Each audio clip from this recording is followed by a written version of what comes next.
Ji bo civateke demokratîk û aştiyeke mayînde pêk werê, ji bo ku entegrasyona demokratîk pêk werê, pêwîst e gavên kanûnî bêdavêtin.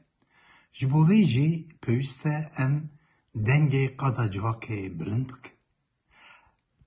Ev haştaka ku bi pêşengtiya saziyên hukûknasên azad tê meşandanê ji bo bilindkirina dengê civakê ye. Ji ber vê yekê jî tevlîbûna vê haştakê pir girîng e. Ez bang dikim ji bo gelê me û dostên me, ji bo gavên kanûnî bêdavêtin em dengê xwe bilind bikin. Zexta rêya giştî ya demokratîk xurt bikin. Ji bo vê jî em bi awayekî xurt tevlî vê haştakê bibin û derdorê xwe jî tevlî bikin.